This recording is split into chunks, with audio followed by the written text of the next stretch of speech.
You don't. I don't know. Everybody seems to have written them off. I thought they were a little bit unlucky against Senegal. They should have had a penalty dead early in that game when Afif was absolutely brought down by Ismail Assar, just absolutely bundled through the back of him. And yet the referee did nothing, VAR did nothing, and I thought, wow, all the money in the world. It's almost like they forgot to bribe the officials. Anyway, ball into the box, and Depay reaches for that. A little wry smile for him. I'm not sure they were thinking about whether he should be playing today, but I reckon they're probably going to give him 45 minutes, an hour or something like that, and just to keep him ticking over.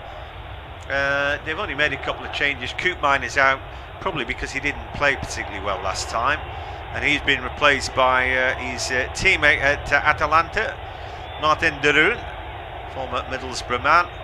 Anyway, Ake on the ball, and he just gets the touch back there from Frenkie de Jong. And it is the Dutch pretty much on the ball. Anyway, we'll mark your card in a second about who to watch out for. Obviously, one of those is man on the ball, Memphis Depay, who seems to have improved a lot since we saw him in the Premier League, where he didn't look anything, did he, special? No, he came in with a lot of noise, didn't he, to be the saviour, carry Manchester United to a new era of success. Obviously didn't pan out, and then went back abroad. Barcelona is where he's at now. Found his feet again, and the Dutch side, Louis van Gaal likes him. He's got him, maybe just that edge of responsibility of, yes, you are my man, you'll carry this team, whereas Man United, it was maybe just put on him a little bit different. Maybe he was just too soon for it to carry the jersey like that. Well, maybe it's a higher level in the Premier League. 33 games for him, yielded just 2 goals. Then he goes to Lyon and he gets 63 goals in 139 games. Completely different player. Maybe they played him differently. Oft times the talent at Manchester United gets shoehorned in. If he's a striker, we'll play him inside left or whatever, which is kind of what they did. Anyway, he may be better than what we saw in the Premier League. He may not. Long ball forward here for Qatar, but in the end, not quite close enough to Almoez Ali, who's got a good scoring rate for Qatar. The ball's one high up the field here from Al-Aidos. Maybe an opportunity. Goes for a strike, straight down the middle. An easy save for Noppert. Not bad though from the skipper, driving run. And he got his shot away on target. Yeah, he picks up the loose pass in midfield, sees it early, does Al-Aidos, and goes for goal. So first chance of the game goes to Qatar. That will get the fans in the stadium up and about. Just given a little bloody nose, a little early jab going through the defence of the Dutch. Louis van Gaal won't be happy with that because it was all Netherlands' own doing. But they'll look to break now with Depay going through a slalom in run, but that's been ricocheted. Comes back to him though, and then it's still Klaassen has a shot and goal. It's all a bit of a mess. Keeper comes out, saves it, and then the shot loops over the bar by Daley Blind. Yeah, a lot went on then, didn't it? Yeah, a lot for nothing. Yeah, the ball broke to Depay in the box. There was a good challenger across him there. I think that may well have been Roro, Pedro Miguel. Anyway, and in the end, keeper made a save as well. Michel Barsham in and amongst all that made a good save from Blind, I think. Here are the Dutch again with the Klaassen at the edge of the area. Ball with Timber, and then going backwards, and then just keeping hold of it. So I think, a Blind shot, I reckon, was saved there in that melee. Thoughts about Michel Barsham is that it's not often that when I look at the Wikipedia profile for a goalkeeper, he actually says he's 5'11" rather than it's crept up to 6 foot, And he looked small last time. One ball chipped over his head for one of the goals, and I thought it's like when you're at school and there's a small goalkeeper, you just say chip him. It's like playing with your cousin in the garden, isn't it? It kind of is, yeah. And he replaced the man who played the first game, he's 6'2". So clearly he's a good shot stopper, and he showed that there, didn't he? Made a good save. Play down just at the moment for Qatar in an all-white strip today, the maroon. And Ismail Mohammed goes downfield in the back of his head. Now, I'm going to mark your card about these guys. Qatar, Ismail Mohammed is a brilliant rampaging right wing back. he's superb, and I think that all these guys play in Qatar, but if, I don't know why that is, or but he would look, he would look out of place in the Premier League. He's got an incredible engine. He crosses a really good ball in. He's quite a fierce competitor. He's not one of these wing backs who's just a winger converted and can't defend. He can do the lot. Really impressed with him. Akim Afif up top has got lots of skill. Obviously Almoez Ali is the one who scored the goals, but Afif looks like he's got enough time, presence on the ball, to be comfortable at any level. And the other guy I picked out is Abdul Karim Hassan, the number 3. He's one of the centre backs, but when he goes forward, he's like their most potent goal threat. He's a superb player, and I think all 3 of those could definitely play in the Premier League. The rest of the guys are, they're a little bit disappointed. I think that they're sort of steady eddies and just about all right, but they've got 3 absolute worldies, I think. Mohamed looks to be back on the pitch now, but Qatar very much setting up with a back 5, looking to make it difficult for the Dutch. All the ball is with them as Van Dijk gives the ball away in midfield. Yeah, there was talk, wasn't there, Felix Sanchez saying they were going to play with freedom. They don't look that free at the moment. No, they do not. They look like they've been shackled. Anyway, some defending to do. Pedro Miguel, the Portuguese, chips it on his inside. Finds his number 10, his skipper Alheiros, and he's immediately dispossessed there. Some good work there by Klaassen. Ball breaks back though, and look at him, he's off Abdul Karim Hassan already. Afifa holds on to the ball, little give and go. There is the number 3 again on the ball, runs into a challenge, but it comes away with it. Almoez Ali then is robbed of the ball. Good work by the Dutch in the middle of the park. The ball pings back out, and now an opportunity for Frenkie de Jong to make ground. The ball nodded into midfield, still not cleared away, and they're making a right mess out of clearing it. The ball with Dumfries, his shot is terrible. There is a man down in back play, and so play will stop. Yeah, that was really poor defending from this Qatar side.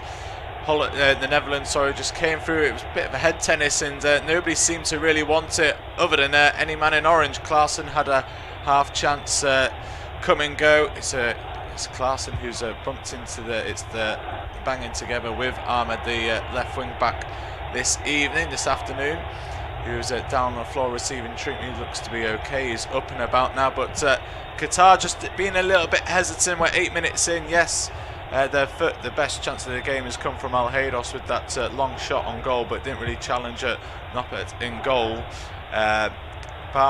He's had nothing really to do in terms of a quality. Qatar haven't been under siege, but Netherlands have had the ball in the Qatar half. They just haven't been able to create anything of note yet, and that will want Felix Sanchez. They'll be pleased, but he'll want more from his side. It's just sort of setting a base to eventually come up the pitch. Yeah, I think it's kind of reverse engineered this game from Qatar, where we want to keep the crowd quiet early. Oh, no, we don't actually, do we? No, we're the home team. Let's go and do something. Ismail Mohammed is another coming together, this time with Daley Blind. They both go down, Blind feeling his nose. Yeah, for the neutral, an early goal for the Netherlands, just to coax Qatar out of their defensive responsibilities might be the best way to go. Well, I've told you I'm going 2-1 Qatar in this game for great big odds of whatever they are. I don't see why they can't do something. I think Netherlands come into this game having not played that well in the tournament. I thought Ecuador were better than them last time. Anyway, Afif puts a long ball in, maybe an opportunity, ball headed back across their face. It's not really been cleared, and eventually he's smashed clear. Again, the ball drops in the box there. He's hesitant, isn't he? I think it's Ali there, the supporting striker of Afif, the ball falls to. He just sort of stands still. He hasn't got that fox in the box quality. Like you think of fine poacher's edge, you think of great poachers over time, of where they just know where to be at the right place, right time. He was caught on his heels a little bit, wasn't anticipating the ball to come down to him, and the Dutch were able to just eventually get it clear, but it's opening a half chance for Qatar just then. Yeah, good strong challenge in the middle of the park, but the Dutch come away with the ball. And Dumfries on the overlap, right hand side. He runs it into trouble, and immediately he's put under. Afif trying to hold on to it, does fairly well, and he goes to ground. And I thought he kind of got bailed out by our referee there. It was a good little scrap, and yeah, their players certainly give their all. Like I said, he can take the ball tight and keep hold of it. He's got a lot of talent in there. Was he fouled in that? No, absolutely not. He fell over, but then he wasn't asking for a free kick, was he? No. True. He wasn't. Like you see, certain players especially in the Premier League, they flop onto the ball and grab it, assume that the free kick's coming before there. But Afif, he worked well out of a space there where he's caught between the touchline and two Dutch players and able to pull off a Cruyff turn to get himself out of it, and then maybe just lose his balance. I don't know, we were watching the replay in slow motion, couldn't see too much, but there was definitely no contact on the back of his legs or anything like that from De Roon, who I think was called up as the guilty party. The Dutch come again. Here's Daley Blind into the box, the ball in, he's a little bit late, but it come back out to him, smash it in again, and eventually it's smuggled back to the goalkeeper. That's poor from Daley Blind. He just passed the ball back. There was, we'll just see here. So he's got freedom of the right wing back. Has let him go. Mohamed, he's up the pitch. He's pulled it back for his man, Klaassen, I think it was in the middle. But he's just casually gone. Oh, go on, get on the end of that. There's no whip. There's no fire on it, and that's allowed the Qatari defence to slide in and get some bodies in the way. I was just about to say, I really like Daley Blind. I think he's got a lot going for him when he's going forward. You find him in all sorts of areas, and there he just tried to thump the ball in. Here maybe an opportunity. The ball, they try to squeeze it through to Gakpo. He didn't quite make it. For me, Qatar just defending too deep at the moment. They're architects of their own doom here. They need to play a few metres further up the field, not worry so much about the pace of the Dutch. I like Blind. I think that he adds a lot, but the only thing is that at some point Nathan Aki is going to find that they're overlapping him and Blind is not getting back, because he seems to leave his post a lot of the time, Well, I guess you have the permission to do so. We've seen it. Look, Qatar have only had 20% of the ball, so it's Netherlands are in control, and it's when you haven't had to sprint back yet in the 13 minutes of football, you kind of get more confident, you get a bit more sort of just, like you say, you forget about those defensive responsibilities because nobody's come running past you as of yet. Is Daley Blind on the ball now?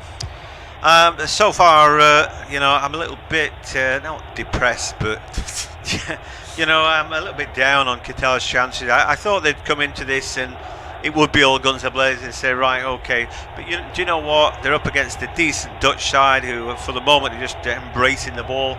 Dumfries goes back to Timber. He again goes back one to Van Dijk, who's got Aki if he wants, back to Timber. And Qatar all sort of filed back into their own half. It's going to be difficult to score from where they are. That much is for certain. Anyway, hoping to hunt the mistake. Almoez Ali gives them the hurry up, but the ball goes to Ake. He now gets on his bike way over the halfway line. He carries his run on. And now they're looking for shots in and around the edge of the area. Eventually a ball breaks to Depay, whose half volley goes way over. I hope that's not an image for the game. There's Frankie de Jong's shot hits the backside of Klaassen. Quick, good give and go from the Barcelona man. The shot initially looked like it would be going on target, but may have been easily slaved by Basham anyway. And then Depay off balance, just swinging a foot at that one. That was always going over. But the Mexican wave has started, and we're 15 minutes into the game. So that's and it's not even a decent Mexican wave, is it? It's very. Everybody's like, do we have to do this now? It's not a good sign. It's too early for Mexican waves, isn't it? That's really complacency if that's coming from the Dutch fans, and if you're a Qatar fan, I don't know why you'd be wanting to do a Mexican wave. One thing we said is that maybe the shackles be off Qatar, but it looks as if they're trying to to play not to get thumped today, rather than to give themselves any kind of chance. Let's just leave quietly on a 1-0 loss if needs be. Which is what it is. Maybe it's the right way to go about it. As Dumfries gets round the back, the ball comes in, and Alhaidos, the skipper, is the man who manages to get that one clear at the expense, excuse me, of a corner.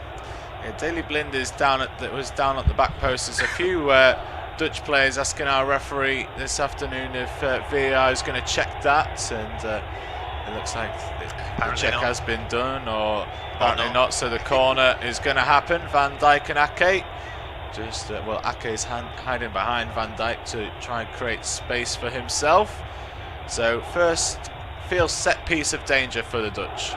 Yeah, Martin de Roon stood on the little goalkeeper, and then the ball comes in and it's nodded away. Good defensive header that from Kuki, I think it was, who was in the middle. And they've defended that one fairly stoutly. Netherlands 0, Qatar 0. It's also 0-0 Ecuador Senegal, which I think would have the look of a more interesting game about it than this one. For all that I'm trying to talk Qatar into a game, they don't seem to want to respond to my help. And the other game, it could just be a really tight one. That I think there'll be a lot of nerves in that game. Yeah, that's essentially winner stays on, isn't it? Yeah, it is. But this game, the Dutch very much bossing it early doors. Timber over the halfway line. I haven't written much down for them, but they've dominated possession and territory, and it's a bit like flinging mud at a wall. Qatar getting bodies back, but not necessarily stopping shots, and and it just seems a recipe for disaster at the minute. Anyway, de Roon finds Ake, finds Blind. He chips the ball forward to Depay, holds on to it, and puts it just to be backing in there. We'd call that. Seen worse bits of play than that, but let's take a look. Max, tell me, what do you see here? Well, he's protecting the space, isn't he? He's waiting for the ball to arrive. Pedro is trying to hook round from the back, and he's just using his Depay is small, but he's strong, so he's able to hold off the defender. There's absolutely no foul there, and Qatar able to, they look to play the ball out, but they give the ball away straight away, so we're back as we were. Yeah, and Depay now desperate to get on it, but it's Gakpo, the PSV man, who finds Timber. He's way over the halfway line. Dumfries then barnstorming down the right, and the cut back, there isn't one, but Davy Klaasen's ball comes off Hassan. That will be a corner kick. 18 minutes gone, 0-0, but they're kind of hanging on for grim death here, Qatar. Like I said, I think they don't want to be embarrassed in this game. Boy, it's such a shame that they're not even holding a shape. They haven't got players over the halfway line. They're not pushing the Dutch back at all as Gakpo puts the ball in. It comes off Klaasen's head, but it goes well wide. Another half chance. Yeah, just plenty of half chances for the Dutch. That's it. They've had Basham's only had one real save to make, is that header. He's underneath it. He doesn't get over it, does Klaasen. He tries to just help it's on its way, but it just loops up off that head, and over the bar it goes. As Qatar still looking to play out from the back, and then they go along looking to try catch the Dutch out with the high line that they're playing, unable to do so as it's headed back into the midfield. That's surely a handball, maybe a deliberate handball there, but the yellow card looks to be staying in the pocket. Van Dijk is just saying he's slapped it like a basketballer. You see, it's Al-Hayt. It's that's deliberate. That's Ahmed, the left wing back, who's jumped. The ball's gone over his head. He goes, I'll just have a little stretch, and then it's just hit the back of his hand, and that's surely a deliberate. Couldn't be a more deliberate yellow handball. Yeah, exactly. I mean, had he caught it and thrown it in the referee's face, it might have been a bit more blatant. But that would have just been a wagging finger, I think, for the way this referee's. No more throwing that ball in the face. Anyway, Qatar win the ball high up the field. Here they go. Afif now gets on it. Runs in behind the Dumfries, just at the edge of the area, cuts onto his right hand side, gets the ball away. Nobody's read that, but they were all kind of running away from him there, and I wonder what they thought was going to happen. He always had to cut onto his right, and I think he's making that point, but it wasn't a good ball either. So anyway, who's that who's struggling? Martin de Roon. So, he'd come on for Koopmeiners, who didn't play well last time. His Atalanta colleague, but he looked kind of like he might have run his race. He's struggling out there at the moment. Anyway, maybe he's taking a knock that he's going to run off, because he's not done the old sitting down on the turf thing. No, he's just like sort of strolled around a bit of the centre circle, hasn't he? And received the ball and looked quite happy to play. As they come down the right hand side of the Dutch, and Dumfries, who's won a corner. Oh, that's a shocking decision from this official. Well, was it a shove in the back from Denzel Dumfries on Mohamed Ahmed? Let's take a look. No. Well, there was a little shove, wasn't there? It wasn't much of one, really. And in the end, I think you've got to be stronger than that. And I don't know, maybe the officials have remembered to be nice to the hosts. Anyway, ball now with the Fief. Nice little touch from him, and then a terrible touch from Almoez, and the ball went off his toe end. Anyway, these things happen, and they've lost the ball. But Qatar are playing awfully today. When I thought at times they looked good at least on the counter attack last time I saw him. Fief, little ball around the corner, he gets it back, and he's trying to turn it into the path of his strike partner, but he can't find him. That's actually good defending from Nathan Ake, who read the play pretty well. Ball back with de Roon. That's a hospital pass if I've ever seen one. Well, I tell you what, he nearly found the two white-shirted players up top. There would have been 2 against 2 had they got there first. De Roon doing his best to level things up there. Still 0-0 in the other game, Ecuador-Senegal. So Group A by no means done and dusted just yet. And Qatar will be looking for a point. The hosts have always at least got a point. I feel a little bit stats, aren't they? And I'm not that interested in them. I think if Qatar came to this World Cup with the knowledge that they were never going to win it, but I think they've competed at times. Played relatively well. Here they are again. A FIFA, nice little touch back this time. Out they come running down the right. Ismail Mohammed again with the FIFA. As I mentioned, he has got good close skill and plenty of time on the ball. Poor ball to Mohamed Ahmed, but he does well there. Denzel Dumfries had overcommitted to that. Now Al Haidos, just at the edge of the area, runs through a challenge or two. Back to Afif, thinks about the shot. It's not really on. So he checks out of that. It's a good ball out to the left-hand side. Mohamed Ahmed puts the ball in. It's off during Timber, and it is a corner. That's good play from Qatar. It's like what we saw there. They didn't rush into the shot, did Afif. You said the shot wasn't really there for him, so he showed mature enough and showed the skill to send it back to Ahmed, who had plenty of space on this left-hand side. Now the ultras of Qatar all in their maroon shirts. They're at this end of the ground, so they'll want to get this as the first bit of action that they've seen in the 24 minutes that we've had, and we'll see what Qatar can create here, because this is the best opportunity for them in this match so far. Yeah, well, they're up against a 6'8" goalkeeper. Van Dijk's about 6'5", and the ball comes in headed away near post. Very difficult to get it around those guys. I'm thinking, here's another chance for Fief to put the ball in. Left-footed this time. It's a good ball, stood up to the far post, and Van Dijk gets there ahead of Pedro Miguel. And that's much better, isn't it? They've got another corner kick there, kept in it pretty well. I think Pedro Miguel is just over 6 foot, but he's beat his man at the far post. Timber, not a match for his opposite number there. And Van Dijk's asking why Ahmed had the crosser of the ball had so much space and time to deliver a nice ball to the back post, and he's still got those high standards. It's the first real bit of defending the Dutch have had to do all day today. Very nonchalant that. It's the ball into the box, and Hassan trying to get on the end of it. He's only 6'1", but he's a good fella in the box. Makes a nuisance of himself, and he's as lively or as likely to score as anybody else in this World Cup for Qatar, I think. Anyway, we're halfway through the first half. You're listening to independent off-tube studio commentary from myself, John Hogan, and now to take us through to half-time, here's Max Hunter. Thank you, John. And still waiting for you. So we finally had our first bit of sustained period of play for Qatar, finally showing a little bit of quality on the ball.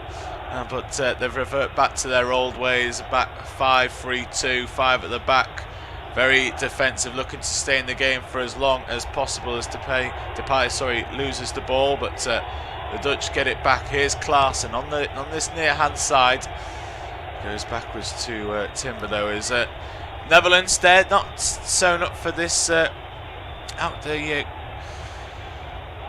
the group stage as of yet. They still need to, as we said, cross the T's, dot the I's to get the win. As the ball over the top for Depay. Nice turn. Can he get a shot away? He can, but that's immediately blocked.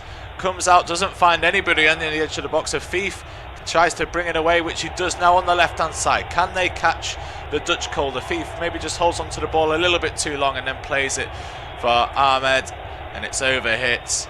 And the left wing back has done a 100-yard sprint all for nothing. Yeah, shame that, isn't it? Not a bad move that. Before that, Depay breaking into the box was definitely onside. I got lucky because his first touch wasn't great, but the ball just sort of trickled into his path for a strike, and then there was a good block by the defender there. As the Dutch come forward now, breaking into the box, shot and goal. There we have our first goal. It's Timber.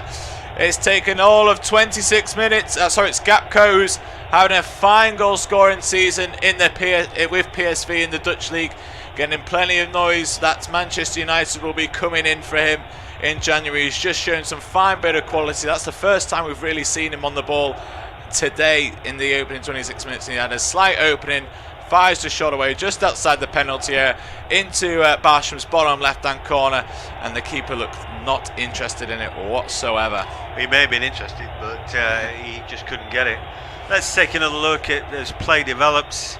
Klaassen got the ball out of his feet. Gakpo took a lot of time. He had 3 touches there, and I just think he needed to be brought down. I think Madibo in behind him. What's he doing? He's marking nobody, doesn't get to him, and then it's a right foot strike, and the keeper's not going to get there. Too much on it. Keeper dives well after the affair. The net's rustled. Yeah, I mean 3 touches there, and it was a simple ball, wasn't it, on the inside to find him from Davy Klaassen. Too easy that. Yeah, but he got the move going with a nice flick to Klaassen, quick give and go. That's what fooled those 3 or 4 Qatari defenders. The white shirts couldn't get near him after that. Like you say, just chasing his shadow, and he's approaching your penalty area. Just clip the heels, take the yellow card. If you get sent off, if you get yellow, you get a second yellow in terms of you'll be missing the next match. Don't matter, you're already out the tournament.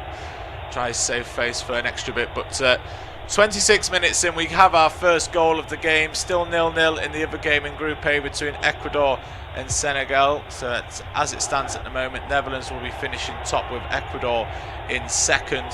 Senegal have to collect the win in that one. As Qatar look to come back with immediate effect, as it's a poor communication from the Dutch there. Ake's been caught out, and it's now over on the far right hand side with Ali, and can they work their way? Dutch are back in numbers now, back in their defensive shape, and Qatar show the quality on the ball. No, they can't. It's a bit all heavy footed. The pass isn't going to the man in white, it's all a bit over hit, and the Dutch force them all the way back into their own half. But here's Afif collecting another long ball forward, but a heavy touch allows Denzel Dumfries in to collect. But Klaassen's now giving the ball away. Standards are dropping this time, and it's a shot on the edge of the box which Noppet eventually deals with, but it needed a second go of that shot from Ismail. Yeah, again he's giving it a go. Ball bouncing in front of the keeper. Noppert's not really perfect with it, but he just drops on the ball, and in the end he brings it in. We've seen a response from Qatar. I think we're stung by that goal, though. We were supposed to keep it tight, we didn't. Why don't we just go out and play some football? They look talented enough on the ball, don't they? And I think the Netherlands come into this thinking they'd probably got this sewn up even before they started, but they're probably undoubtedly the better team. I guess the FIFA rankings don't lie, but I'd just like to see Qatar come out their shell a little bit more than they have done. They might be worried about getting a beating, but you know what? I think you've got to play. If they could grab it, like I said, a couple of goals today, they could go out the tunnel and hold their heads high.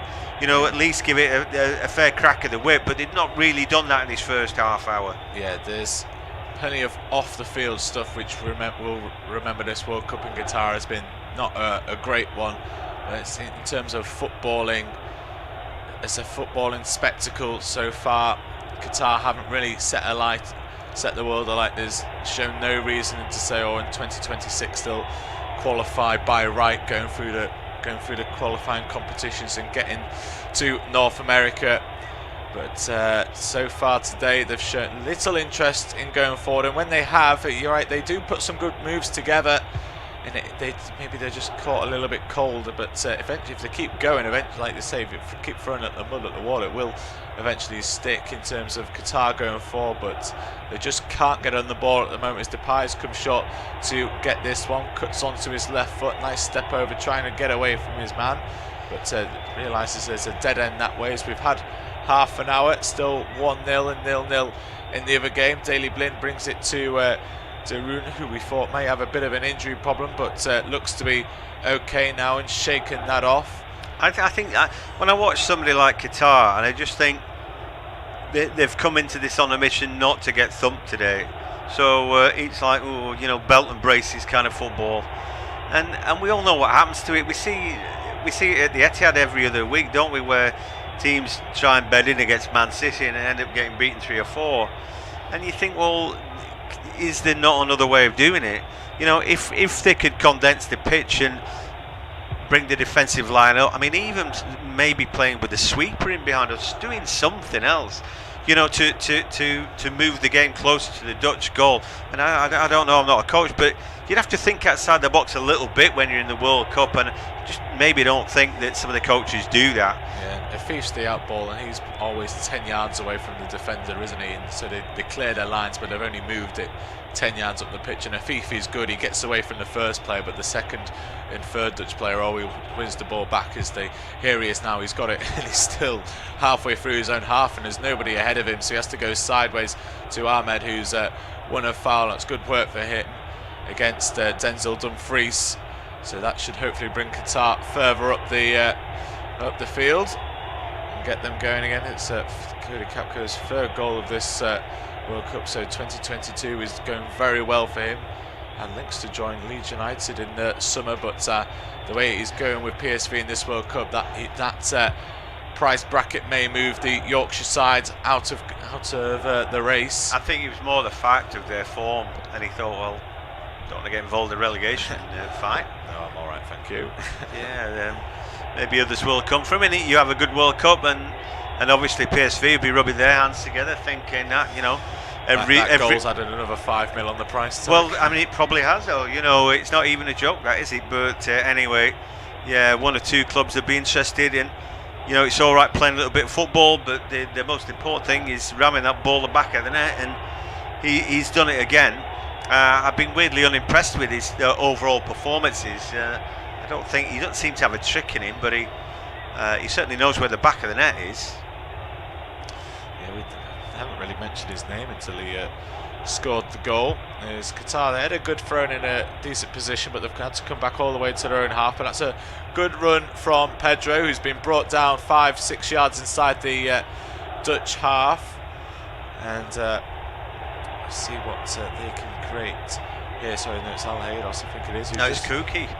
I mean, he's a centre back there, and he's shown a bit of ambition, and there's a lot of bits and pieces that you admire out the team. He's putting it all together, but it's like I said, it's like they have been shackled to some degree by the coach, his fear of getting thumped and then not keeping his job, or if we're embarrassed or anything like that. No team wants to be beaten. If they open it up, you suspect that it could go wrong. But it's 11 lads, and I think sometimes you've got to just unleash the horses and let it go, and just see where it gets you. There are many ways to lose a game, but they're 1-0 down. I mean, it's now in the number 10 position. There's no one centrally in an attacking position. Everybody's on the wing. There's nowhere through in the middle. But here's a good move, maybe here for Hassan to put the ball into the box, and there's nobody there other than Van Dijk and Ake, and it's the Liverpool man that gets it clear. Again, I like the ambition of that. He's one of the 3 centre backs, but he's desperate to get forward. He's looking for that give and go, and he's bombing on. Look, there are 3 left in his wake. There's nobody in the box. And it's just that. It's like you see that individual heroism, if you like, not supported by team play because they weren't supposed to do that.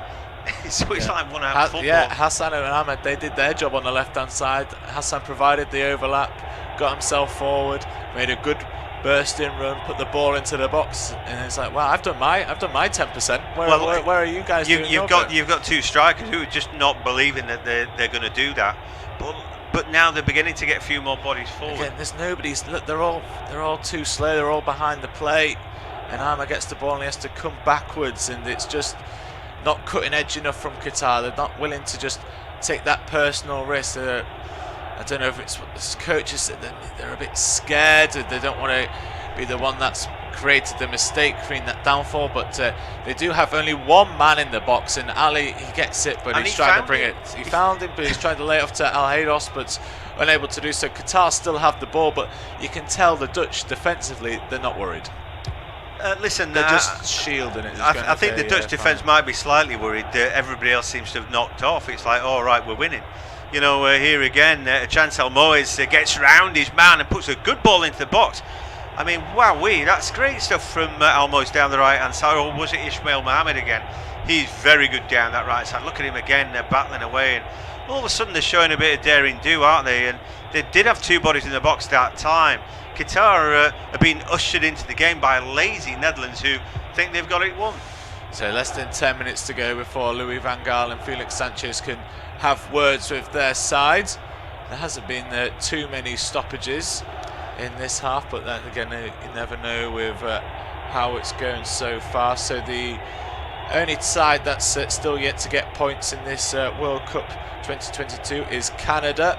They'll be playing Morocco on the 1st of December in that one. So Qatar still have something to chase. They still need a goal. There's a few fans in those maroon t-shirts still cheering for their side, but plenty of others. Well, the Mexican wave has gone. That's a good sign. It never looked like it ever got going in the first place.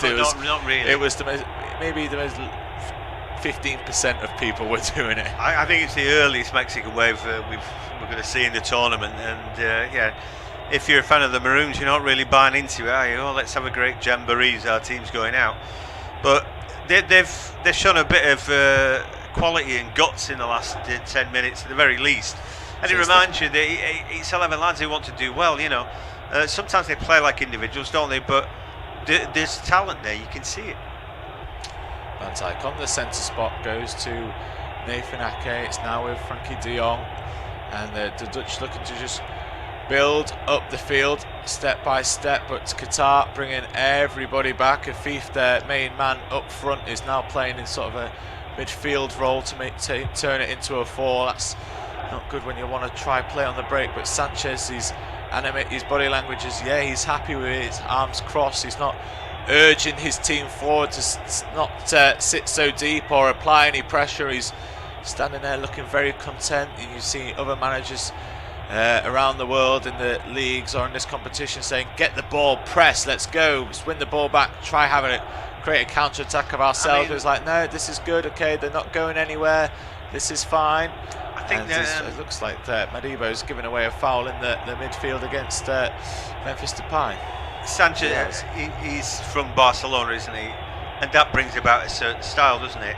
Now, he seemed clearly quite technical, but there's got to be more than that. You know, you've got to get your team up the field.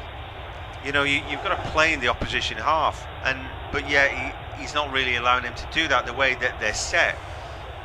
They've got some defending to do now. They're all back behind the ball, you know, and they're in their own final third almost. They're like a triangle with a wide base at the back, and then Afif and Ali sort of take it in turns to be the point of the triangle. So there's lots of space on the wings for the full-backs like Daley Blind. Here he's under no pressure whatsoever. Now they'll come to Timber and Klaassen, who's just floated over to this right hand side. A heavy touch has allowed Hassan to get in there, and now here comes the centre forward. He's only got one man in front of him. The player behind him, Mohamed, Hatem is not busting a gut to get in support. So the Dutch defenders knew, well, there's 5 of us, only one white shirt, we'll just stay here and wait for the mistake to come, and it came. And they've cleared their lines, but the ball over the top of Depay's cut out. And again, it's the same old story from Qatar, as they're too defensive and they're too scared, or they're too tired to bust a gut to get forward, not wanting to take the risk, not wanting to play on the counter-attack.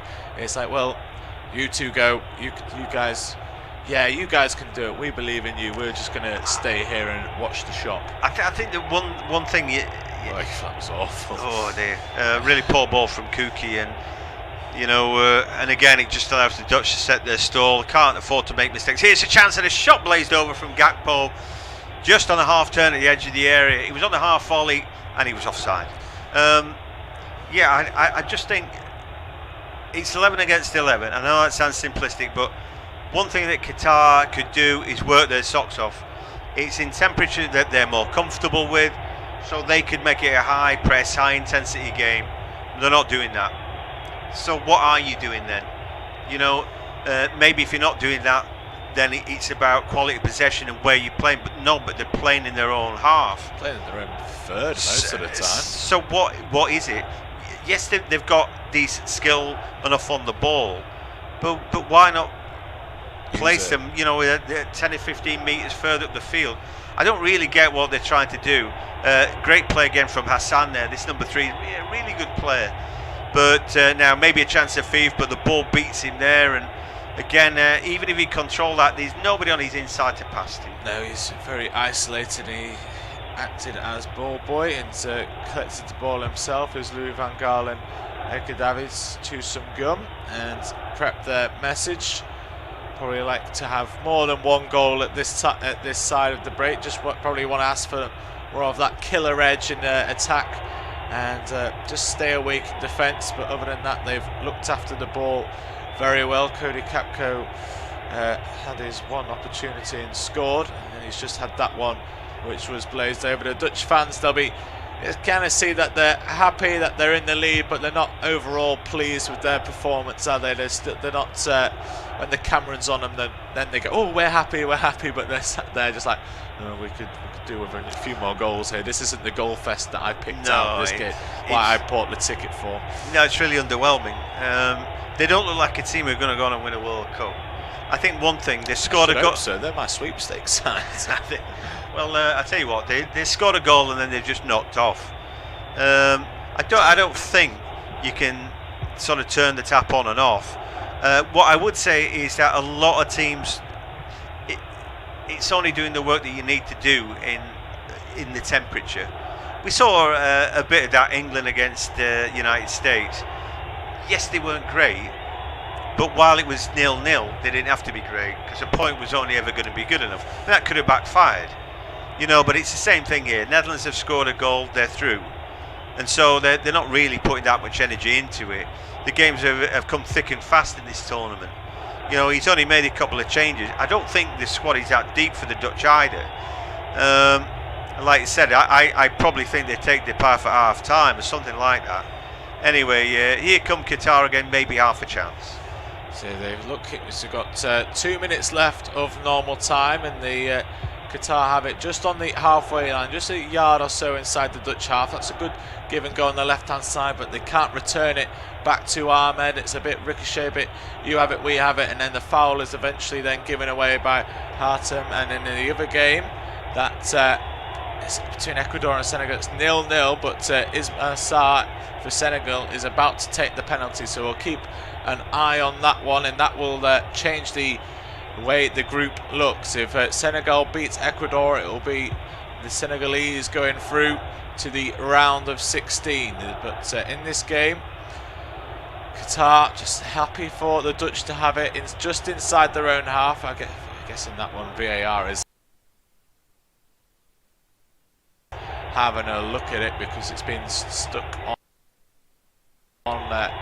Sarr taking this penalty for a good while now, as Daley Blind, under no pressure whatsoever, plays it into Frankie de Jong, who tries an exotic flick which hits the white socks of a Qatar man, and it goes back to Nathan Ake, and Ismail Sarr does score that goal for Senegal for the from the spot. So that means that's now Senegal up into second on 6, with Netherlands on first on 1, Ecuador in third on 4 points, and Qatar bottom of the group with 0 points. It would sting to leave a World Cup having got 4 points, wouldn't it? We'll see groups where 4 points will get them through, I think. But anyway, It is what it is. You know, your clutch games, it's trapdoor football, and you've got to go out there and win. And that's exactly what the Dutch are doing today, as here they go again with Dumfries. It's Dumfries bursting forward like on the runs we saw in the European Championships last season, last summer. Got him that move to Inter Milan, but Cookie comes over just to nod that out of play, and we will now be waiting for the fourth official to provide us with how long will be added, as we've had the first period of 45. Dumfries, ball in one hand above the head, waiting for some direction. We will have 3 additional minutes of the first half, and it looks like the Dutch will be like, right, okay, let's see if we can play keep ball for so long. The Qatar side are not even approaching the centre circle. That's how non-interested they are in the ball. And the Dutch will quite happily knock this around, cruise through to half-time, take no risks. There's not going to be a late challenge by any Qatar player who's because they're not interested in chasing the ball. They've got their place in their defensive shape, and they'll only press the ball when it comes near them. As Depay and Capco combine in the middle of the park. De Jong sprays it left to Daley Blind. Can he look up and find an option in the middle of the box? No, he decides to go short instead. And De Jong and Ake now coming forward, overlapping a few of the midfielders, and that's a poor return ball from Depay, and that's allowed Qatar to get back on the ball. Can they break forward quickly? No, they can't. As Hassan tries to, that's a good ball to Afif on the left-hand side. What can he do? Oh, he's tried to be too clever there.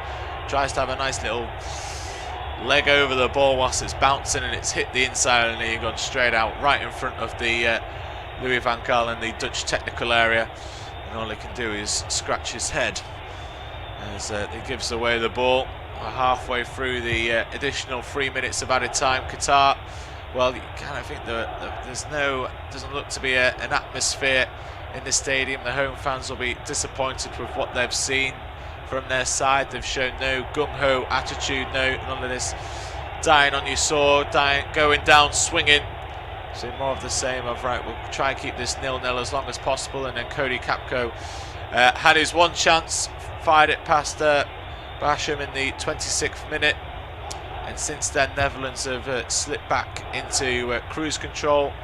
Qatar have had some flirtations with the penalty area, but Noppet hasn't had any great work to do in the Dutch goal. Here he is now after Qatar clearance, and it looks like both sides are saying to the ref, just blow the whistle, mate, and we'll go. Yeah, it's a pointless exercise. It is anyway. You know, a team that's 1-0 up and the other team still wait for them in their own half. And you think, well, no, actually, lads, you could do with going out chasing the ball a little bit harder. You wait for it to get to you. Yeah, I mean, in theory, then, if the Dutch all they wanted to do was win 1-0, was play it around the back three, as we see a shot from range, but it's a poor shot from Depay. Stretched it there. Started off well, already looking a little bit tired. Like I said, I'd put him away. I mean, I think it's job done, really. I don't know if Bergwijn had picked up an injury. Anyway, referee's seen enough, we've seen enough. It is Netherlands at 1, Qatar 0 at the break.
with the Klaassen, 3 touches, and then a right foot strike past the keeper for 1-0.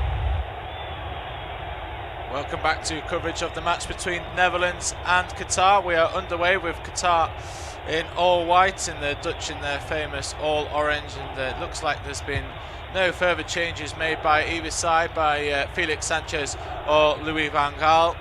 And you kind of feel like Felix Sanchez just needs to tell his side to take more risk, go for a caution to the wind a little bit more, because at the moment they'll be entering exiting the World Cup on nil points, and I can't remember the last time the hosts failed to score points. But they do have a free kick in a good position. Afif, who was a bright light in the first half, but he was a bright light in the Pacific Ocean. He was all alone. Ball in towards the back stick. Ake gets on his head on that to nod it clear. It'll be Max Hunter and John Hogan taking you through the next period of 45 minutes. And Ake had to be alert there as Al Haydos was flirting at the back post, looking to get on a header. So it's a bright start by the hosts of this tournament as they look to get back into the game. Draw back level was.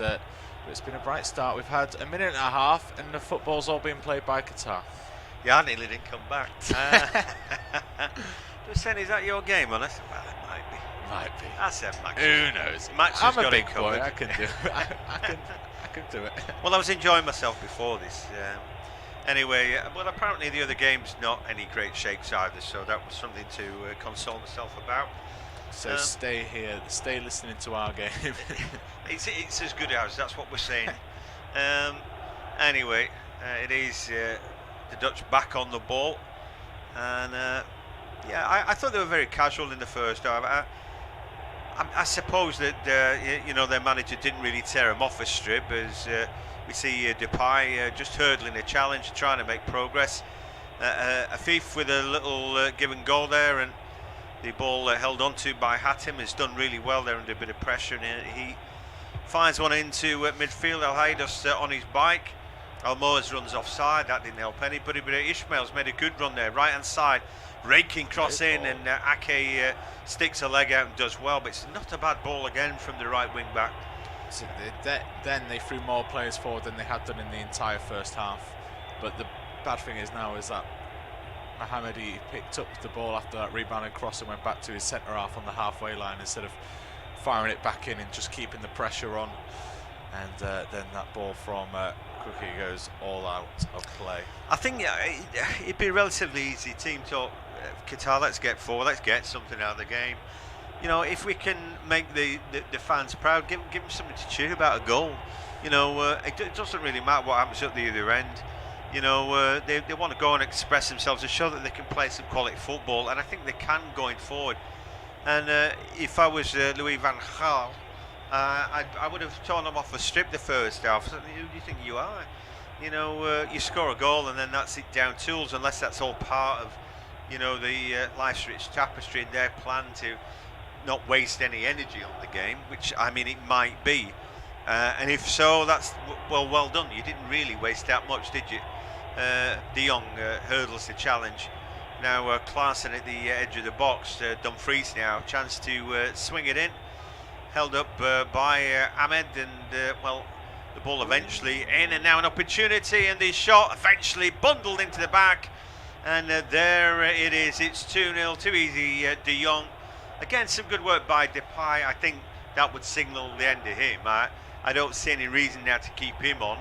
Again, Barca made a save, but there was a lack of conviction in and around him, like they were never going to clear that somehow. And there we go, game, set and match, I would have thought. Yeah, they've got that insurance policy now, and Qatar struggled to score one. Well, never looked like scoring one, so they're never going to score two. Frankie Young gets his name in the World Cup score sheet, and it's a nice ball in from Klaassen, looking towards that backstop, but it's just helped on at the near post by the Qatar defender. That takes it to Depay, who's alert, he's awake from it, compared to Mohamed, who's just caught on his heels, fires the shot away. Barshami makes himself big, but there's no way he can catch that. You can't blame the keeper for that, and it's just unfortunate. It's one of those ones, if it falls to a teammate or it falls to the opposition, and Frankie de Jong just obviously wanted it more. Cookie just was not interested in it, and Pedro just lost the race with the Barcelona man. Louis van Gaal would be pleased that his side had got an early goal within 5 minutes. A lot of the best people around the world supporting the orange side will be pleased. They'll be able to rest easy and relax on that Amstel or Heineken a little bit easier than they were at half time. Well, what I like about that, from Memphis Depay's point of view, we said earlier there was an opportunity where one of the strikers just didn't anticipate the ball reaching him. But there, he was having a gamble, wasn't he? It's like, if it scrapes off his head, even though he's the defender and he should be heading it the other way, I'll get there. Well, it's like willing the ball to reach yourself. It's a way of thinking of the only way this ball is getting to me if it comes off a defender's head, so I'm going to play for that, and it absolutely did. The header went straight into his path, and Dumfries is not having a good day with the officials on that side. I think he should be right in claiming that he should have had another corner. It looks to have gone against him as he screams and slaps his thighs. But Qatar, now let's throw the cause to the wind. Let's see what you've got. Let's pedal to the floor, turn it up to 11. Let's see some attacking football, please. Mohamed comes off second best then to Nathan Aki. Referee's got a yellow card out for Aki. For what reason, I don't know. Anyway, let's take a look. Well, he catches him with an elbow there. I think Mohamed goes up too early on that. I'm not sure I'd be giving him a yellow card for that. I can see why he did, because the point of his elbow did eventually end up on the neck, but I didn't necessarily think that was meant like that. What do you think, Max? Well, you can see why the referee's giving it, but they, like the players say, they need their arms to jump to get that elevation. That arm comes up to shoulder height. I don't think Ake did too much wrong. He was eyes always on the ball. Harsh decision, I agree with you. Yes, especially if he gets a yellow card next in the round of 16 and misses a quarter-final. Be on that one thinking, what? I did nothing wrong there. Denzel Dumfries again fouls his man. Again, he's called on it, and again he, like a kid, then a spoilt kid, toys out the pram moment for him. But yeah, things not going his way. The assistant referee on the far side not enjoying his aggression. Anyway, we're looking at the Qatar manager for now. That face, the face suits the for now. It was a bit like, oh, I don't know. Listen, I don't know if I'm going to be spending Christmas in Qatar. Listen, I'm sure he'd be compensated well for whatever happens going forward with him. So I wouldn't worry too much about Senor Sanchez, who might be on the beach in Barcelona before he knows it. Anyway, the ball just bobbling about in the middle of the park for the moment as Daley Blind goes to fetch it. It strikes me that the Dutch winning at a canter today, they're not having to work too hard. It's quite humiliating, isn't it? Yeah, it is that Qatar have been set up in a way that they're not really even holding a shape, are they? They're just, in banks waiting for the inevitable to happen, and it has, It's a tactic of we're not going to try score today. It's the shape of failure, I'm afraid, and it's about sitting back below the centre circle and hoping for the best. Yeah. And then, even then, I'm not seeing that much pressure on the ball. For instance, there we go, ball to Frankie de Jong. He's about halfway inside the half, and even he's not put under pressure. Yeah, who's at Barcelona, not playing regular football, a lot of calls, lots of controversies about him, whether he should be here. Some would say in the 11 he's the weak link, he doesn't play every week, and he's got freedom of the park, he's got himself a goal, he's happy, he's smiley. Job's a good one for him. Al-Haidos finds a ball. Afif gives it a chase, and he gets there ahead of Denzel Dumfries, turns toward the byline. Guess what? There's nobody in the box. I mean, he might have got a decent crossing then, but closest to it was Hatem, who I'm guessing made up some ground. That's the problem. You play that close to your own goal, then everybody's got to do this super sprint half the length of the pitch just to get anywhere near the box. Afif holding the ball up, judged to have been fouled by Timber, who I think is another one who Might be struggling if he gets a card anyway. The ball to Ismail, first touch a little bit heavy, forces him to go back. And it remains Netherlands 2, Qatar 0, Ecuador 0, Senegal 1 in the other game. Contentious penalty by all accounts, put away by Ismail Sarr. As Afif now is a good ball, Hatem step over, that's clever. Again Ismail Mohammed shows for it, steps inside Daley Blind in the opposition half. Again they go backwards, but again it's like incremental. A few more white shirts go a little bit further up the field. Almoz with the layoff, and again Hassan find himself up the field as centre back, looking for the given goal. The ball might break back to him. Again Hassan then on the left hand side, looking to put the ball in. He drills it across, and he had to wait there, but there was absolutely nobody in there. Hassan did really well. He's got to the byline, he held the position of the ball, he looked up, he didn't throw the ball into the box, and he's kind of saying, right, get in the box, sprint, make a run for me. He holds it, he checks it, and then he just delays as long as he can before the ball crosses the whitewash to go out for a goal kick. Let's have a look. It might have actually, it did go, well, it was close, but it's a perfect ball into that corridor of uncertainty. He had to wait, there's no bloke running forward. Come on, do something, show something. You're going out the World Cup. Let's have some fun with this. Have the party of football, and they're just being boring and slow. I tell you what, being frightened of it is, it's what England got beaten in the Euros doing. Scored a goal and backed off. Here they're just backing off full stop. Well, let's make sure that we don't get thrashed. Who cares? Who cares whether you get thrashed or not if you've not even tried? I mean, honestly, as Leeds fans, we know this. Under Bielsa, we got absolutely whipped, didn't we? 5s and 6s. But the fans loved it because they give it a red hot crack, and it was about the ambition of it. And sometimes it didn't match up with the what was happening in the game, and the opposition. They were overmatched, but it wasn't about that. It was about giving it a go. Not everybody can manage like Bielsa, but he'd be ideal for a team like Qatar. Just squeezing the most you can, being adventurous and exciting. Not this team playing little tiki-taka inside their own half, waiting for the inevitable. I'm afraid Felix Sanchez doesn't get the thumbs up from us for the way his team have played. But I think they're playing to instruction, and occasionally we see something great from them. Little spin round the corner. I thought there might have been a handball there from Tim Berber, not given. Haidos tries to pick it up. Again, they're throwing bodies forward when they can. There's a good little flick on from Almoez Ali, but he's the man who's been the quietest, because I'm saying, you look at his scoring record, 42 goals in 86 games. If it's there for him, clearly this fella's got some talent. I haven't seen any of that. His teammate alongside him shows for the ball a bit more. He's had a poor game though, Afif, I'm afraid. And other than that, we're looking at the right wing back who's all right, and then the number 3 is San.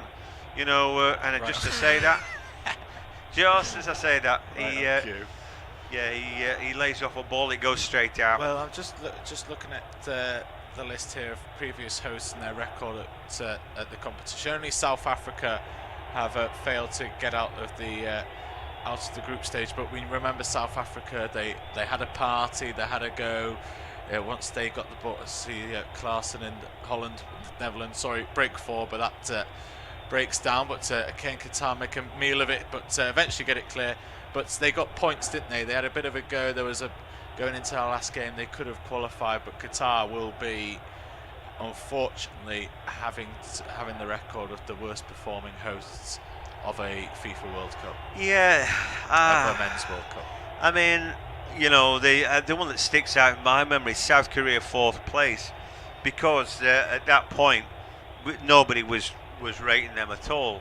We didn't know the quality that they had, and obviously players like Son and what have you. But they showed a lot of ambition, didn't they? And played up. Anyway, here is Ismail Mohammed again. Afif at the edge of the area. It's a decent ball out to the right hand side. Maybe a chance for a cross from Roro. It's too much adrenaline on that, goes through the box, but eventually be played back in. There's a player down in the box at the moment holding his head.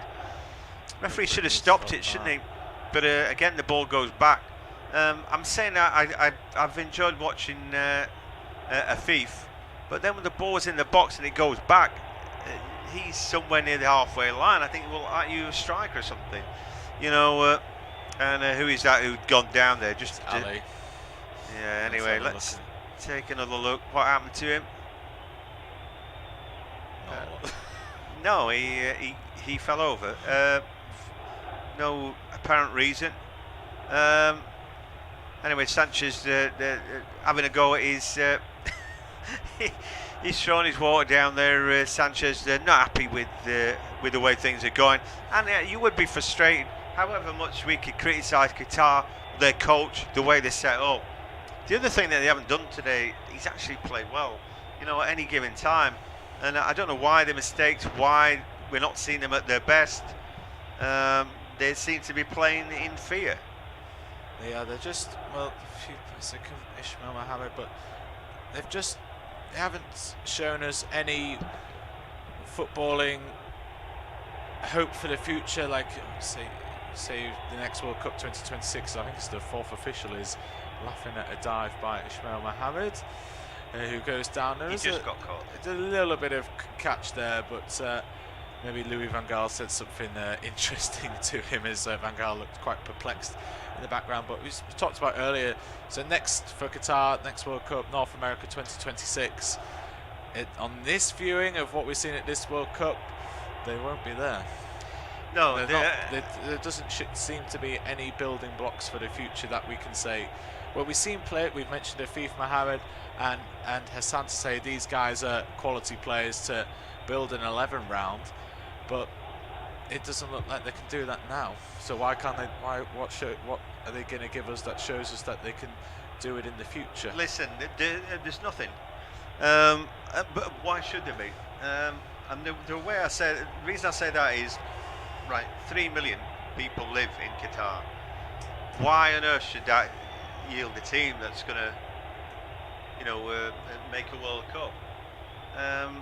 I don't know how easy or difficult it is to qualify out of those nations, but I think it's tough anyway, because there are not many spots, and the catchment as well.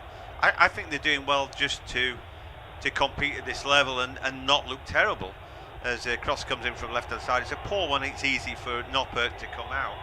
So that's my thought about that. We might be all disappointed with the way that they've played today, because I think they can play better, and I've seen them play better. But it is what it is as well, you know.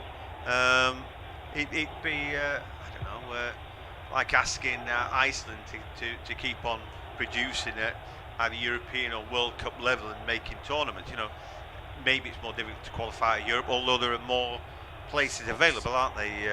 One player's down. I think it's the skipper for Qatar, Hassan Al-Haidos, who has done little bits and pieces in the game, but they're very weak, I think, in the midfield area, where Hatem is trying to support attacks, but he's been sometimes the only man in the box, but always late. Asimo Maribo is going to leave the field of play, and he's done nothing. And he's the man who should have brought Gakpo down the first goal, but he looks like his skipper's going off first. So I think we'll see a couple of changes.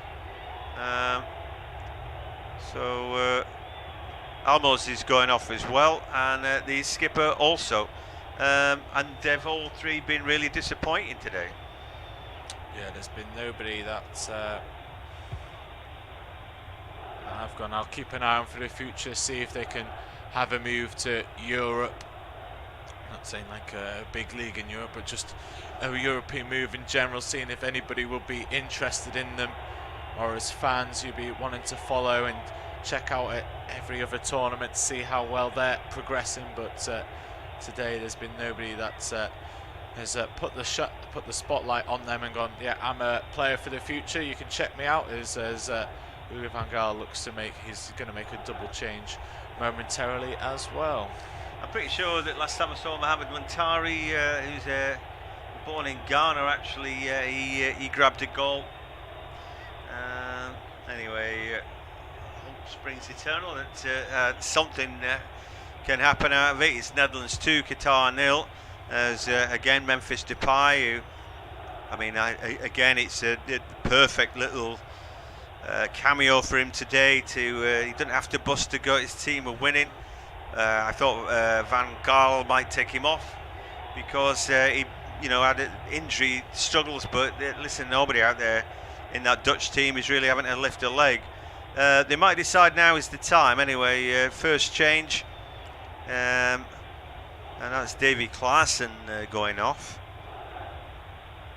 So the Dutch now making a couple of changes as well. So and Memphis Depay is coming off as well. I think that's the right thing to do. Steven Berghuis is coming on. Or at least that's how I saw that pronounced. And I didn't think we'd see Vincent Janssen in the tournament again. Because they brought Wout Weghorst off the bench last time. I thought, well, clearly if they're looking for a big man, that's it. But maybe here Vincent Janssen, in the knowledge that he isn't going to play pretty much any further part in the tournament, you just throw him in because you can. Yeah, you can just say, it's now turned into dead rubber territory, isn't it? And you're just giving everybody a go. We saw Roberto Mancini at the Euros 5 minutes towards the end of a game that Italy were comfortably winning, that he changed the goalkeepers round, so everybody had a little bit of time on the pitch, everybody got minutes in the squad. And maybe you're right, John, with Berghuis, that is this moment who's going to have a nice 20-25 minutes. Who knows, he might be able to change the manager's mind and get some more opportunities as they head into the last 16 as group winners, as everything stands as it is. Yeah, I think they've just taken Kim Afif off as well. Not sure, lots of changes going on right now. No, he's still there actually. So anyway, the Dutch now with a long ball through the box. It's an easy pickup for Michel Barcham, who finds Kuki. Looking for players there to come short, and everybody's turned their back on him. It's been a miserable display for Qatar today in all sorts of respects. Here's a through ball, and going to be a tap in here. Maybe it's offside. I don't know. Berghuis, maybe he's got to go with his first touch if that stands. It is 3-0. They're all looking to celebrate the Dutch team. It looks a bit iffy to me. Anyway, VAR may sort this out. In the meanwhile, we're 3/4 of the way through our game. You're listening to independent off-tube studio commentary. It's possibly Netherlands 3, Qatar 0, and it's going to be Max to take us through to full time. Thank you, John. It will be. It looks like it may be.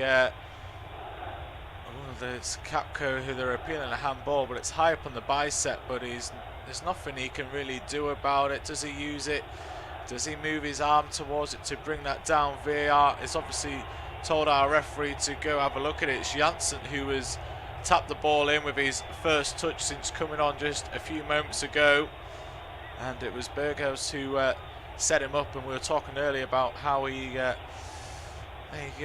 be getting his last little go, but so we're looking at this handball. I think VAR is clear and obvious there that it's definitely hit him on the bicep below the shirt sleeve. I reckon that's the they've got to rule that out.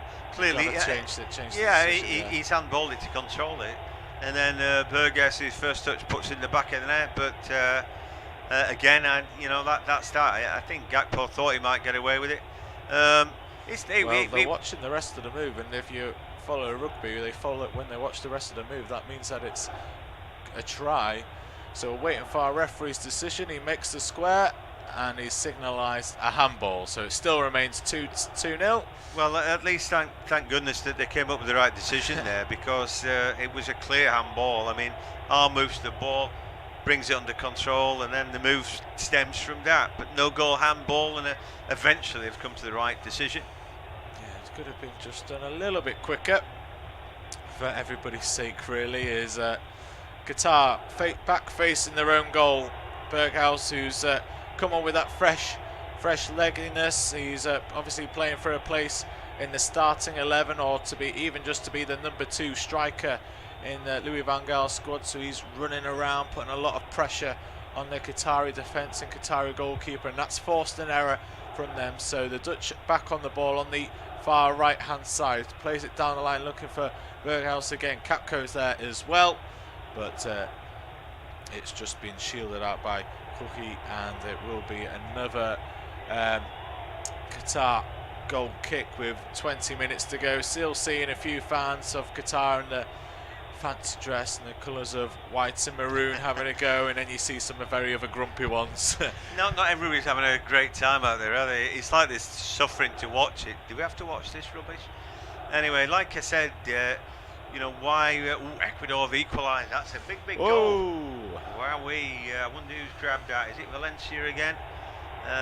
No, Moises Caicedo. What a player he is. So that means that Ecuador jump back into that second spot. So Ecuador just need to avoid defeat in that game, and they'll be joining Netherlands in the round of 16. And I think it would be the runner-up of this group will be, if England win tonight, they'll be playing England in the round of 16. If England win, is that? In the future. Right, okay. So, I mean, England might not top their group, but they would face the second if they did. Is that what we're saying? Yeah, so if England win Group B, they'll be facing second of Group A. I mean, Ecuador are a good team, but I think, I mean, players like Caicedo, you know, Estepinian and all that, they know enough about. I do think that it puts them under a bit of pressure against the team who's got wing backs when England have got no natural width about them. Unless they revert to, you know, was it Mike Barrett's 4-4-2? Yeah, you got to double up on that side, double up on the wings. Well, that's what I'd do. I'd have, what's his face, Grealish playing on the left. Saka is a right winger and Grealish is a left winger. Anyway, that'd be my thing. So we just see that it's a corner at the fired in at the back stick. Caicedo, very good reactions. Just seen a clip of the goal. Comes off ahead, and then he's there at the back stick, unmarked, to tap it in to give them the equaliser against Senegal. And just mentioned that just flips those two around. Senegal need to play for the win. There's Berghaus now on the ball as the Netherlands break forward. Daley Blind providing an overlap, looking a little bit stiff, but still getting up and down the line. Fires it into Gakpo, who then has a nice turn, fires the ball in, and that will be behind. And we do see a corner now. We see the fans behind the goal with their torch is on, trying to get something going. It's very much the cheerleader section. Everybody's in unison. And we're going to go back to the game involving Ecuador and Senegal, as Senegal have not sat back and relaxed, but the Holland ball in, and it almost sneaks in at the near post. Denzel Dumfries finally getting some success on that far side. I tell you what, all the scorers have come out of the Premier League, haven't they? Kalidou Koulibaly for Senegal has restored their lead, showing some guts and courage there, Senegal. Well, John, when are you most vulnerable? After you scored the goal. After you scored the goal, of course. Of course, that corner from the Netherlands comes to nothing. So Senegal are back in second position. Ecuador dropping down to third, and as ever, as we all predicted before this World Cup got started, Netherlands would top Group A, and they are doing as it stands with 2 wins and a draw. And that means you get 7 points as they build on the right hand side. Just under 20 minutes to go. Well, you never know, providing the added time, but there hasn't been too many stoppages in this second half, as it's just felt as Netherlands have kept the ball in play. Qatar haven't been flying in with challenge and blocks and putting the ball out for throws or corners or anything like that. But here's Ali looking to break, and we're going to see how Senegal got their goal. It's a bit of a scrappy one from a set piece, and he's won the second ball as Koulibaly, and the skipper with the armband fires it in to give Senegal their second goal, and moves them back into second position. Not dissimilar to how Ecuador got their equaliser, was it really? I think the ball came off Torres' head and straight to Koulibaly, just thrashed it in from close range anyway. note to self: make sure your set pieces are good. Yeah, no messing around there, was it? It was just, I'm going to make this good contact on goal. I'm going to hit it as hard as I can. But again, it's like wishful thinking. Koulibaly was unmarked for that, in the same way that Caicedo was unmarked for his. It's like, well, if the ball reaches me here, I'm just going to smash it in, and then it does, and then they get what they want. But I like that. It's an ambition to be there. I'm just going to walk in there, unmarked, and then smash it in the back of the net. I'm just going to hide until I'm absolutely ready to go. And I tell you what, he's a big lad to be hiding, Koulibaly, isn't he? And the Senegal kick's bright. you can't not. It's not a dull kit. The bright white shirt and the yellow stripe across the chest. You couldn't miss him, could you? No. And with the fluorescent armband as well. As Netherlands look to play a ball into the cup. Capco tries to combine with Berghuis with a nodded header down into his path, very much reminiscent of Peter Crouch and Jermaine Defoe of the old Pompey days back in the noughties under Harry Redknapp. And again, Qatar still not playing with any urgency, still looking to knock it around at the back, go back to the keeper Barsham, who goes I think forward. they'll all go in now. They'd both be happy at 2-0. I'm pretty sure they'd both take it right now. Anyway, here is Afif still on there, trying to do something. But he's playing a bit too deep today, I think. Yeah, Harton now lines up a shot with his right foot, and that trickles all the way through to O.A.T. You could see he was hesitant with it as he knocked it onto the right foot. He thought about it once, and then he went for it the second time. The surprise element of it had disappeared, and he had no great contact with it whatsoever. And O.A.T. was able just to flop on that, catch it, and get the game moving again. So later on this evening at 7 o'clock UK time, you can listen to Iran versus USA or Wales versus England on this service. That's Group B, still got plenty to go on that one. It currently stands England and Iran occupying the top two positions. England on 4 points, Iran on in second with 3 points, and behind Iran in third on 2 points is USA, and Wales bottom of the group with 1 point, with still an outside chance of qualification. They need a big win against the English, and USA will just simply have to beat Iran to leapfrog them and get into leapfrog Iran and England if Wales were to beat the English. So still plenty of ways for all 4 teams to qualify in Group B, so that should be an exciting one, and hopefully with some free-flowing football and lots of goals, it can go this way, that way, this way, that way, about 10 times, and it'll be an entertaining evening.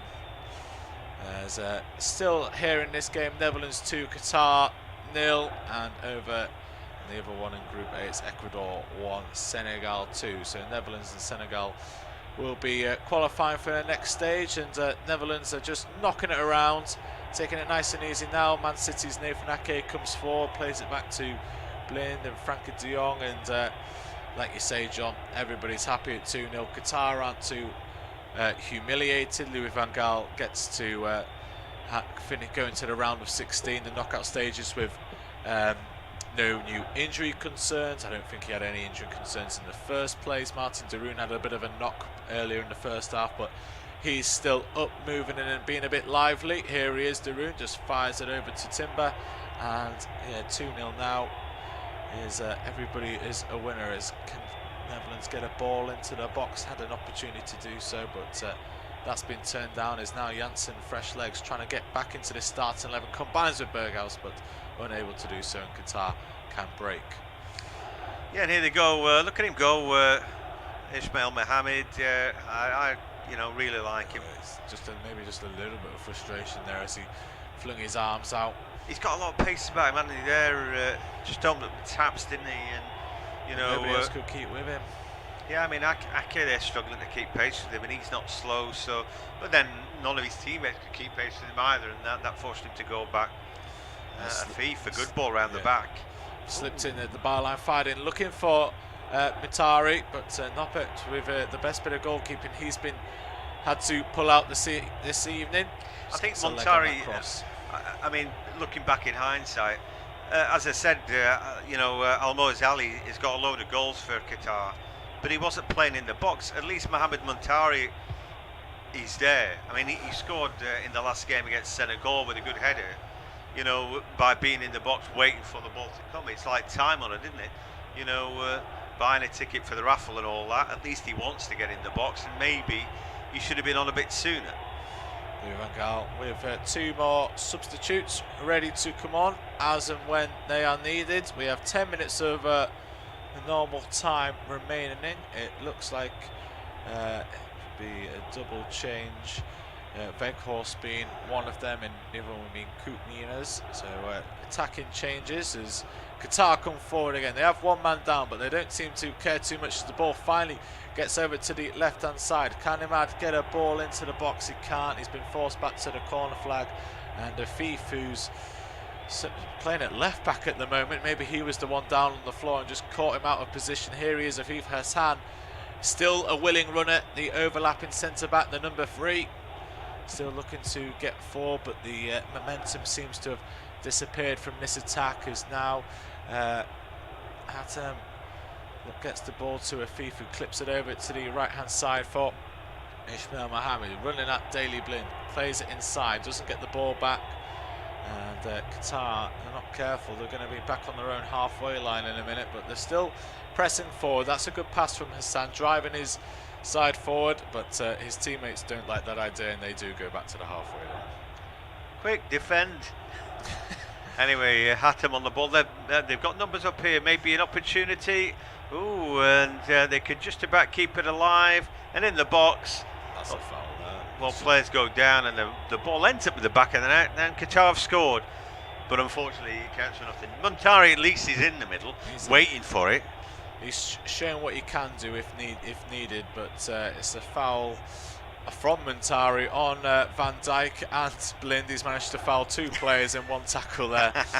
As Blind and Van Dijk come together to win the ball back. And so it's good work from him there. He's quick off the ground to get back in a good position. So a real fox in the box quality there.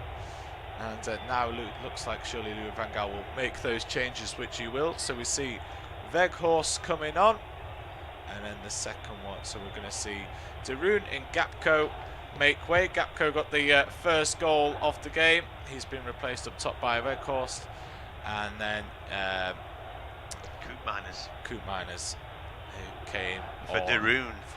Yeah, the 2 Atalanta boys swapping places there, and then so now they've got 2 great big cart horses up top, Janssen and Weghorst. They just throw the ball long if they want, but they've got a bit of defending to do right now.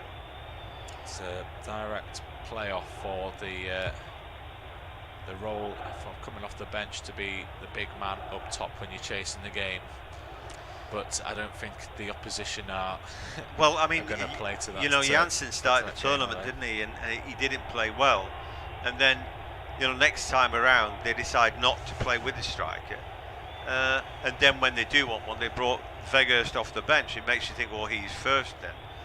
But then in this game, they brought Janssen on before they brought Weghorst. So maybe he did that badly coming off the bench last time that Janssen's gone back in front. But the truth about that is that we know that we've seen both of them play the Premier League. Neither, you know, fantastic, but both can do a job, you know.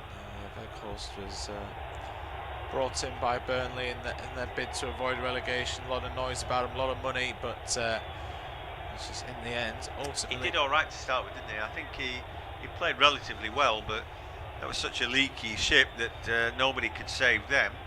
And then after a while, they couldn't even get the ball to him, could they? 2 goals and 20 appearances for Burnley. He's now with Besiktas in Turkey. 6 goals and 13 appearances this season, so it's a good return from him. He's on loan at the Turkish side as Burnley look to come back up into the Premier League at the first time of asking under Vincent Kompany. I don't think they look like they play that kind of football anymore, do they? Dynamic and long ball or anything. In fact, quite the opposite, don't they? Looks like Qatar making another change, but it's all academic now, isn't it? This game is, well, really petered out. They're taking off Hatem now, who was the only change from the last time. But again, he's tried to get into the box. I think been asked to do an impossible job today, and my one of my favourites, Ismail Mohammed. I think he's worked that hard down that right hand side. I don't think he'd got much left really. Aladdin has come on for him, the number 7. Didn't see who the other fellow was. Number 13, Coda. Right, so yeah, I mean they're trying to be a bit more expansive. I think Mustab Kheder. But anyway, it is what it is. They've been soundly beaten today, and I suppose the fact that it's 2-0, I mean, it tells you a couple of things really, but mostly about how defensive-minded they've been, even when they've been behind. Even though, usually 1-0 brings the response, let's get forward to get the equaliser. It didn't today because they didn't want to get done. So, in fact, Musab Kheder is the one who's he's usually a right back, so he'll take the slot of Ismail Mohammed, and Aladdin will go into midfield. Time honoured that, I suppose, number 7. So we'd expect that he would be a winger.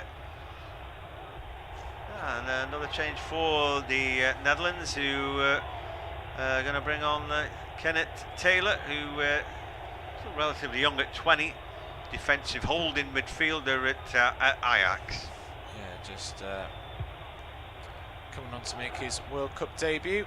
Maybe Louis van Gaal, like we said earlier, just giving a few players who maybe not would have got a chance if the game was closer, if called upon.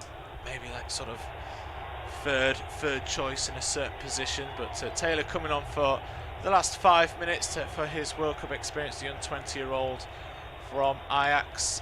Started he's got 12 appearances this season, getting 5 goals. So nice return from a midfielder.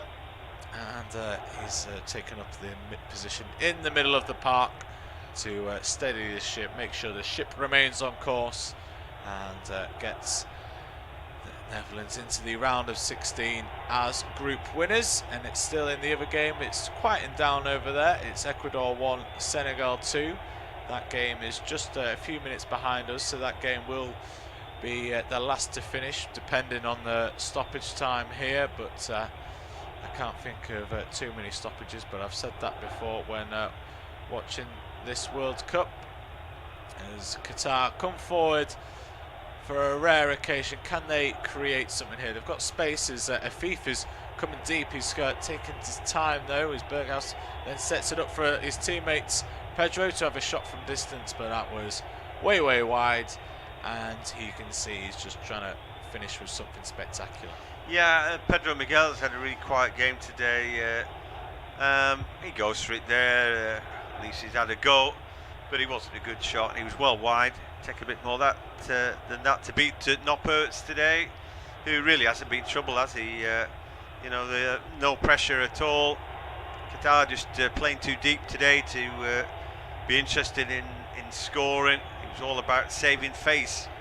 But you know what? It still doesn't matter because they've lost. They haven't given their fans anything really today, and it's all it was all an exercise in not getting beaten 4s and 5s. But who cares? They lost and never lifted a leg. I don't know what's great about this. It's a exercise of a TV contract obligation. Really, is Qatar never looked interested in scoring a goal, as we see a few plastic seats become available. In the stands, as some of the home fans or neutrals have said, enough's enough. This isn't a spectacle anymore. Never really was. Well, it needs to be a contest, doesn't it? Attack against defence. Two teams who are going to go hard at it to try and win a game, rather than one team who's going to sort of walk to a victory, the other one who's desperate and just not to concede a load of goals. It's made it a really, poor event to watch. I mean, that's it. Sometimes when a team is out, it doesn't mean that they've given up. Oftentimes you see somebody get a bloody nose off one of these teams and said, "Look, we're here. We're in the World Cup for something. We're going to play." Yeah, exactly that. It didn't always follow that it's going to be a poor game. I was looking forward to watching Qatar today. Having seen him last time, I thought there was something about him. But it's like they've had their wings clipped today, and that's been really disappointing. So we're in the final minute as Afif stands over the ball. He's won a free kick halfway inside the Dutch half, clips it in towards Gugi to get a header back across goal, but that's straight into the arms of Noppet, and he's just looking a little bit wanting a foul for a player, just been a little bit too much for him, but I was disappointed that the Dutch didn't go on and get some more, as we will have 6 added minutes. I mean, I don't know what we've done to deserve 6 more minutes of this, but we've obviously done something. As Daley Blind now on the ball, Kenneth Taylor with the least sounding Dutch name I think I've ever come across in my time. As I was saying, the Dutch didn't go when they scored that second goal. Frankie Young getting a tap in after initially a good save from Barsham from Depay. Inside 5 minutes of the restart, disappointed that the Dutch didn't go on and get some more, but like you say, there's no need to risk it. No need. Qatar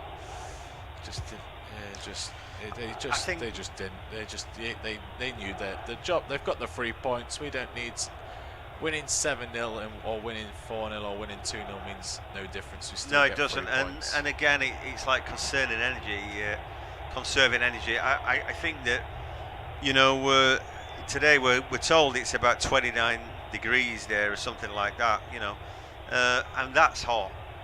What they didn't really want was to be drawn into any kind of contest today, and thankfully Qatar didn't make him work hard.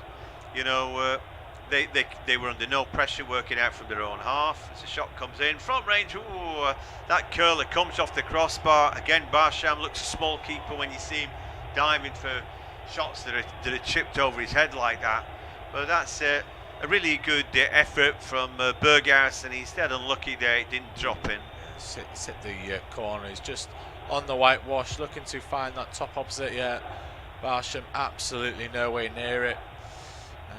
And you say that him and Weghorst are in a playoff for that secondary striker role, coming off the bench, and a goal certainly would have helped Berghaus's causes. We haven't seen Weghorst do anything in the few moments that he's been on the field. So, John, a Weather question for you: when does hot become warm, or what's the boundary of warm and hot for you? For me, I think you've got to be 25 degrees plus, don't you? And that's hot. And then you're into your hot weather, really. But 22 is just warm. 22, yeah, pretty warm. But then I guess you've got to take on a wind factor or a humidity factor as well. Yeah, all those kind of things, really. Yeah, if it's close. Anyway, in the stadium, I mean, it'll feel hotter as well. So you can add a few more, and also if you're running around, I think then notionally you get a bit warmer. Dumfries gets to the bar line, put the ball in, but Barsham comes out and collects that.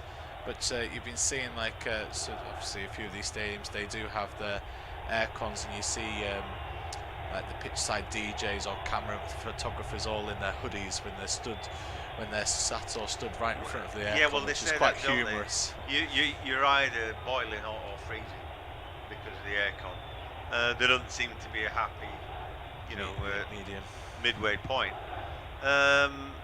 It doesn't do it for me yet. I'm surprised Felix Sanchez is still attempting to coach here. I mean, you would have given up by now, wouldn't you? I don't know what the shrug of the shoulders means to his team anyway, but I don't know whether he'd be elated or disappointed, because they stuck to clearly what the team meeting was about, keeping it tight. They've only conceded 2 to a decent, Netherlands side. I don't know what they want, because they've done exactly what he wanted, I think. Yeah. So why does he look so frustrated? I don't understand it, to be honest. Maybe he thought the goals would score themselves, but yeah, I don't think he's given them much of a hand this time around. Afif has notably come a lot deeper, which is a shame because he was one of the bright lights. But here's slipped through on the right-hand side for Aladdin to chase down, but he's unable to do so. So a couple of times that Aladdin is been able to create something of himself, but he's in an offside position, so it won't have mattered anyway. My other thought about that is that keeper comes out, slides it across there. Just take him out. I thought he was unnecessarily brave from Noppert there. because he could have caught studs in his face or anything there, the way he slid across, and that'd be a hell of a way to miss out going through the stages, especially with his previous medical history. That injury almost ruled him out, almost brought his career down, but now after so long he's playing for his country in a World Cup, and we're into the final minute of stoppage time. So we've got there is Netherlands just knocking it around. Berghuis has just hit the crossbar. That was entertaining for that brief seconds, as we're just waiting for the referee to blow the final whistle. Over in Ecuador versus Senegal, it's still Ecuador 1, Senegal 2, and there's also 6 minutes of time added on there, so still plenty of time for Ecuador to get something in that game. That game will finish about 3 minutes after this one, as Qatar defend another chance and look to bring it away, and they do after appeals for handball from plenty of Dutch players. But Aladdin on the right hand side plays the ball across the field first time, but a combination of Timber and Dumfries blocked that ball out. And Aladdin, to his credit, has done the most pressing in this game for Qatar, sprinting, chasing around players in orange shirts, and he's only been on the field for 10 minutes. But there is the full-time whistle over the final game of Group A for these sides, to see Netherlands beat Qatar 2-0.